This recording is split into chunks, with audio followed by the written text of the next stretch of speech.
என்னுடைய தோழி பிரியா ஒரு மருத்துவமனையில் இரவு பணியில் லேப் டெக்னீஷியனாக வேலை பார்த்து கொண்டிருக்கிறாள். அவள் அன்று இரவு பணிக்கு கிளம்பிவிட்டாள். அவள் வேலை பார்க்கும் பக்கத்து அறையில்தான் பிணவறை ஒன்று உள்ளது.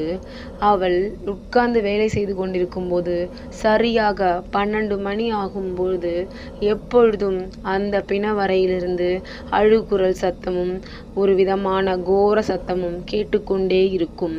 அவள் அச்சத்துடன் உட்கார்ந்து அதேபோல் அடுத்த நாள் இரவு 12 மணிக்கு அவளுக்கு சரியான தண்ணி தாகம் ஏற்பட்டது.